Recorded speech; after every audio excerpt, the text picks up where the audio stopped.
Hello, bonsoir à tous, j'espère que vous allez bien. On se retrouve aujourd'hui pour un nouvel épisode de votre rubrique préférée, le récap. Ne bougez pas, c'est maintenant. Alors, un des événements qui a beaucoup bousculé la toile, c'est le boycott auquel la chanteuse française d'origine malienne Aya Nakamura a fait face ces derniers temps.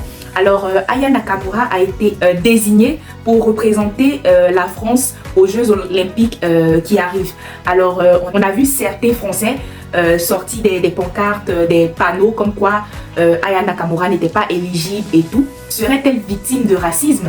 C'est la question que tout le monde se pose, mais en tout cas, elle est beaucoup critiquée en France à cause de sa musique. D'autres disent que ce n'est pas la musique française, elle n'est personne pour représenter la France. Bref, Aya Nakamura n'a pas réellement réagi sur ce qui s'est passé, mais en tout cas, s'il y a une réaction, c'est une réaction assez zen.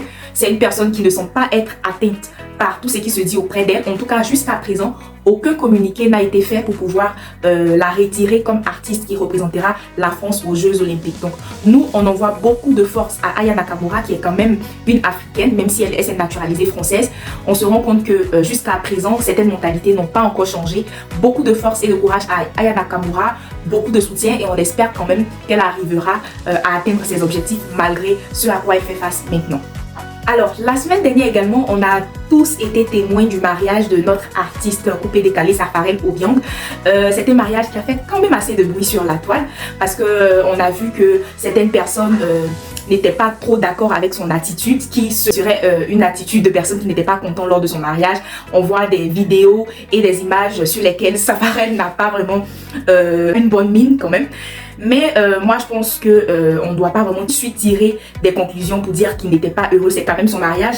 On a vu qu'il était assez silencieux ces derniers temps, surtout durant la CAN. On sait que c'est une personne assez motivée, qui fait beaucoup de bruit en griffe, et on se dit que c'était quand même dans l'objectif d'organiser son mariage. Quelqu'un qui organise son mariage, qui prend du temps, qui met un tant soit peu sa carrière entre parenthèses. On peut pas dire qu'il n'était pas heureux. Donc moi je pense que peut-être que c'était dû à la fatigue ou d'autres raisons, mais faudrait pas vraiment juger. C'est un événement heureux, donc on devrait vraiment partager, voir les images où Safarel était heureux. Mais comme on aime tout ce qui est bizarre, on préfère partager les images où il était quand même assez bizarre. Donc félicitations à toi Safarel et à ta chérie, que le Seigneur bénisse votre mariage. Décidément, la semaine dernière c'était la semaine des mariages. On a vu également notre artiste Baby Philippe qui s'est marié.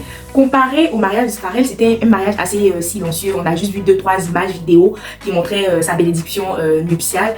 Et voilà, donc on lui souhaite aussi beaucoup de bonheur et que le Seigneur bénisse votre union. Il y a aussi eu la semaine dernière, on va dire un faux buzz, si on peut l'appeler comme ça, de notre animatrice Jessica Bombard avec Nessie Indri et Ariane Céleste Moi, qui avait organisé, on va dire, un buzz comme quoi il y avait une histoire, des disputes et tout. On a pu le voir sur les réseaux. Cela cachait en fait la sortie d'un film. Voilà, donc on retient que maintenant en Côte d'Ivoire, pour pouvoir faire la promotion des films ou bien une activité, peut-être qu'il faut passer par les buzz. Moi, je le dis tout le temps, on nous sert en fait ce que nous voulons. On s'est rendu compte que les Ivoiriens aiment tout ce qui est buzz, tout ce qui est béret. Donc, nos personnalités publiques, maintenant, ça donne à ce jeu-là. Je me dis que si elles étaient passées par une communication habituelle, simple, peut-être que le film n'aurait pas eu beaucoup de vues ou bien ça n'aurait pas attiré l'attention. Mais avec ce petit buzz organisé, je pense que quand même, les gens sont informés de ce film, les perles de Babi, et suivent quand même. Une chose qui a également marqué la toile cette semaine et qui continue toujours de secouer la toile, c'est la panne d'internet auquel certains pays font face, dont la Côte d'Ivoire qui apparemment est le pays le plus touché en ce moment. Alors actuellement, les réseaux de télécommunications, en l'occurrence Orange et MTN, rencontrent une panne internationale, mais qui touche certains pays de l'Afrique de l'Ouest. Donc actuellement en Côte d'Ivoire, c'est assez compliqué pour les Ivoiriens de se connecter, d'avoir de la bonne connexion, et ça c'est vraiment quelque chose qui a beaucoup touché les Ivoiriens, parce qu'aujourd'hui on fait quasiment tout avec internet, les entreprises, les entrepreneurs, les particuliers, bien de personnes vraiment travaillent avec internet, et je sais que actuellement beaucoup de business, beaucoup de choses sont touchées par cette panne. Alors beaucoup de courage vraiment à toutes ces personnes. En tout cas c'est pas facile pour toutes ces personnes qui utilisent internet pour travailler au quotidien. C'est vraiment pas facile. On a vu que tout le monde a rué vers l'autre opérateur qui est Move. Vraiment c'est une tentative de solution. Comme moi je le dis tout le temps, quand il y a un problème on doit être orienté solution. Donc Si le Move a de la connexion, pourquoi ne pas migrer? En tout cas, moi j'ai toujours eu ma puce Move sur le côté. J'espère en tout cas que vraiment toutes ces personnes qui ont besoin d'internet pourront voilà s'abonner à Move pour pouvoir continuer les activités, parce que c'est pas à cause de cette panne aura vraiment d'énormes pertes. Alors beaucoup de courage vraiment à nous tous, à toutes les personnes touchées vraiment, et on espère que cette situation sera résolue dans les plus brefs délais.